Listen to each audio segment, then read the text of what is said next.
Good morning, everybody. My name is Margaret Kilonzo from Kenya, Kibera, the biggest slum in Africa. Before I tell you my story, I want to give you a very small story about a girl in my community so that you can know the kind of jobs we are doing in that community. There was this girl, 15 years old, who was very bright, HIV positive. She was born HIV positive, and she wanted to achieve her goal. So what happened? The uncle was there. He didn't want this girl to achieve her goal. So what happened? He tried to defile this girl. The first time he tried to defile this girl, the girl went and told her mother. But the mother couldn't imagine whether the uncle could do that to that girl. So she didn't support this girl. So the man got that power of trying to defile the girl the second round. When he tried, the girl was confused because she didn't know where to go. The mother was not supporting her. So she decided to stop going to school. She was depressed. She started doing commercial sex worker. She stopped taking the drugs for ARVs, and there she was. She was one of my girls in the support group because we talk about stigma, discrimination in that community. So what happened? I had to follow this girl. And she opened up and told me what she was going through. That time I had to take this girl to the mother. I cancelled both of them. And the mother agreed to support this girl. The mother sells illicit brew in order to make ends meet. Because, you know, she doesn't have any other kind of job. So, when we talked to this mother, the mother agreed to support this girl. And at the same time, I had to take this girl to the clinic, where she was supposed to start again the medication. And in that time, I cancelled her to go back to the school when she agreed. Now, after the mother and the child had that bonding and she agreed to go back to school, it didn't end there. I had to go and visit this man. And I made sure I visited this man when the wife was there. So I had to tell the wife and the man what her husband is doing. He was very much ashamed. And he had to apologize to the girl. And the mother came and the girl, and they had that bonding. So from that day, the man started supporting this girl. I had to tell this man, the next time he'll try to do this, I'll be a community health worker, stroke a lawyer to this girl. Because I don't want anybody to joke with those girls. They are going through so many things. Being HIV positive is not easy. And somebody is here wants to defile this girl. It's not easy for this girl. So this man agreed and he apologized, and the life continued. The girl is doing well. That is the kind of job we are doing in the community.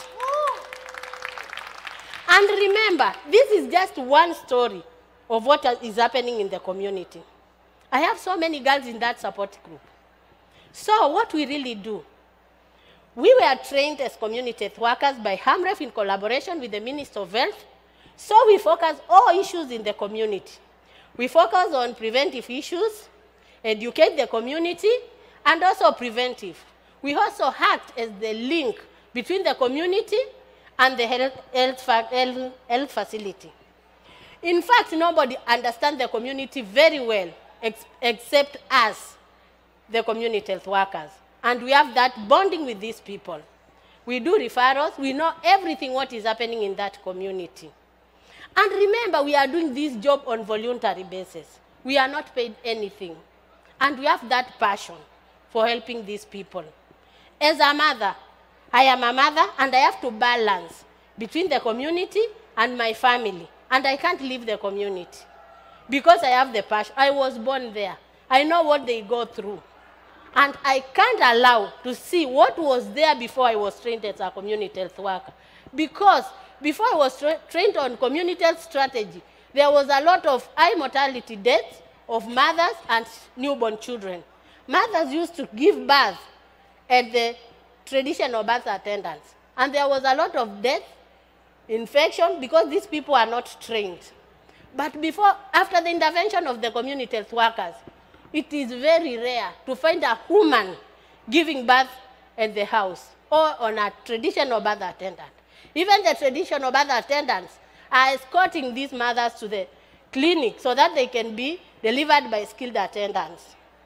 From that time, and this time, if you can compare before the intervention of the CHVs and now, there is a lot of impact.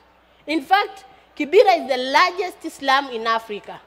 It contains so many people, and we have to work there on voluntary basis. What I could request the government, in fact, the WHO is recognizing our job. Why is the government not recognizing our job and pay us so that we could have this passion?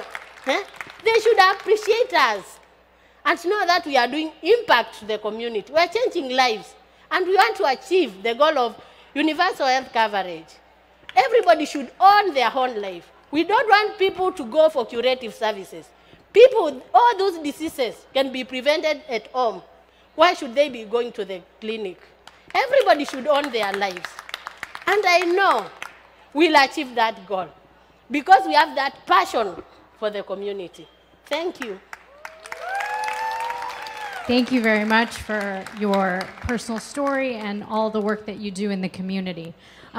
You know, a follow-up question would be, what are you doing in the community to really help these health outcomes as you are working through, you know, giving care to these communities? Okay, as a community health worker stroke a mother, what we do, we make sure these pregnant women, for example, they get all the information about pregnancy. They should attend and see in time.